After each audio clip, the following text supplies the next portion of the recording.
Hi everyone, स्वागत है आप सभी का सीडीपी शॉर्ट के एक नए टॉपिक में, जिसमें हम आज बात करेंगे गेस्टाल्ट सिद्धांत की। तो इसको गेस्टाल्टवाद सिद्धांत भी बोला जाता है। इसमें आपके प्रमुखतः तीन वैज्ञानिक आते हैं, जिसमें आप एक हैं आपके मैक्स वर्दीमर, और एक है आपके कोहलर, एक है आपके कोफका।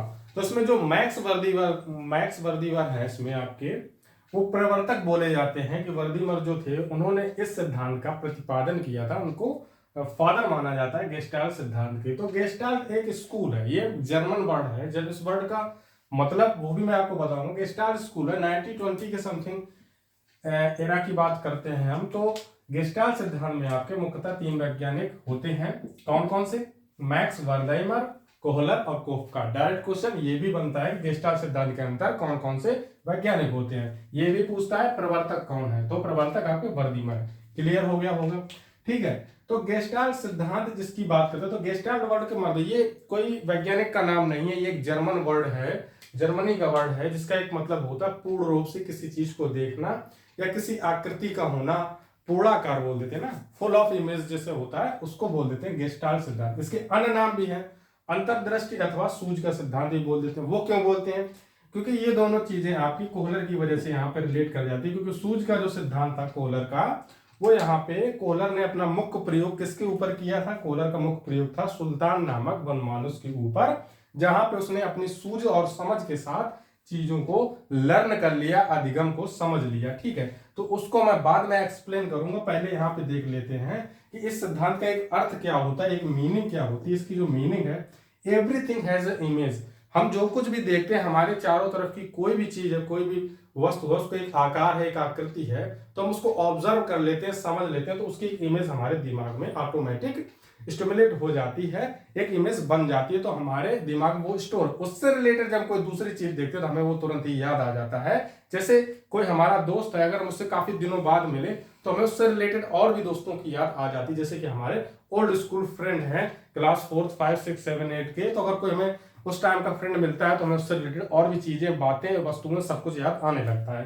तो इसको हम बोल देते हैं गेस्टाल्ट सिद्धांत का मुख्यतः बेस है जो वो यही होता है कि everything has a image, we see in this universe everything has a image. ठीक है, तो इसका इमेज का हमारा मेमोरी से रिलेट करके इन्होंने समझाया था गेस्टाल्टवाद के जो प्रमुख वैज्ञानिक थे। इनके जो नियम है सिद्धांत के, इसमें भी 5 आते हैं, 5 आते हैं। ये सिमिलरिटी आपको हर जगह मिलती है। जब आप लर्निंग के जितने भी लॉ पढ़ेंगे, गेस्टाल्टवाद पढ़ेंगे, थॉर्नडाइक का पढ़ेंगे, पाउलो का पढ़ेंगे, स्किनर का पढ़ेंगे, तो आपको ये समानताएं मिलेंगी। ठीक है, तो इन्होंने क्या बताया सिद्धांत के नियम में? आपका पहला आ जाता है सिमिलरिटी, दूसरा आ जाता है कॉन्ट्रास्ट, तीसरा आता है प्रॉक्सिमिटी, चौथा आता है कंटिन्यूटी, और पांचवा आपका आता है क्लोजर। समानता का मतलब ये है कि जब हम एक वस्तु से रिलेटेड कोई दूसरी वस्तु देखते हैं तो हमें चीजें याद आने लगती हैं। समानता का मतलब ये हो जाता है। संरचना का मतलब ये हो जाता है कि जो कंस्ट्रक्शन है हमारा, कॉन्ट्रास्ट है किसी चीज का, वो हमारे दिमाग में संरचना के रूप में छप जाता है, या हमारे दिमाग में छपा होता है। समीपता का मतलब ये है, जैसे हमने ट्राइंगल देखा और सर्कल देखा, तो हमारे दिमाग में दोनों चीजों की एक समीपता है। उससे रिलेटेड हम अगर चीज देखते हैं तो हमारे दिमाग में वो पहले से स्टिमुलस में बैठी हुई है। निरंतरता, कॉन्टिन्यूटी, जब हम किसी चीज को लगातार देखते रहते हैं, समझते रहते हैं, तो हमारे दिमाग में चीजें वो बस जाती हैं और वो हमारे बिहेवियर में चेंज हो जाती है। यही हमने पिछले उसमें पाउलो के थ्योरी में भी पढ़ा था। निरंतरता, कॉन्टिन्यूटी का मतलब हमने बता ही दिया है। फिर आपका समापन, क्लोजर आ जाता है। तो जब हम यहाँ पे चारों स्टेजेस को पार करके 5वें पे पहुंचते हैं, यहाँ पे हमने इमेजेस को देखा, चीजों को समझा, जो जो हमारे प्रतिक्रिया अनुक्रिया चीजें हो रही थी उनको समझने के बाद हमने एक इमेज डेवलप कर दी, वो हमारे दिमाग में हमेशा के लिए रिकॉर्ड होगी, हमेशा के लिए रहेगी।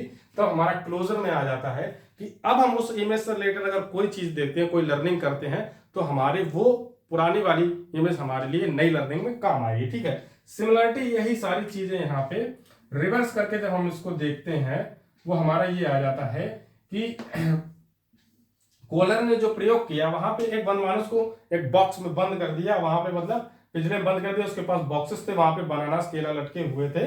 ठीक है, तो काफी दिनों तक जब वो बंद रहा, उसने दिमाग लगाया, सोचा समझा, बॉक्सेस को उसने रखा और जाके उसने केले को खा लिया। तो उसने मतलब इसका ये हो गया, उसका जो सूझ थी, उसके दिमाग में इमेज बन रही थी ना, वो इमेज इमेजिन कर रहा था अपने दिमाग में, अगर मैं इन बॉक्सेस को ऐसे रखूं, टाइप 1, टाइप 2, टाइप 3 इमेजेस बन रही है ना उसके दिमाग में, तो उन्हीं इमेजेस का जो स्टेप्स है, वो स्टेप्स ये हैं: समानता, संरचनात्मकता, असमीपता, निरंतरता, समापन। समापन में उसने लास्ट में कौन सी इमेज को क्लिक कर लिया?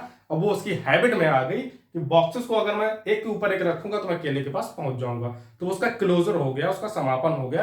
अब उसकी वो चीज हैबिट में आ जाएगी, हम उसको कितने बार भी बॉक्स में बंद कर दें वो हर बार केले तक पहुंच जाएगा। ठीक है, तो ये आपका हो गया पूरा थ्योरी, समझ गए होंगे बेहतर तरीके से। शॉर्ट चीजें रखते हैं तो फैक्चुअल चीजें हैं, पूरा चाहे पेपर पेन पे एक बार में नोट करें, सब चीजें समझ में आ जाएंगी। इससे रिलेटेड जो हैवी थ्योरीज होंगी उनको हम बाद में पढ़ेंगे। ठीक है, मिलते हैं नए टॉपिक के साथ सीडीपी शॉर्ट की इस सीरीज में।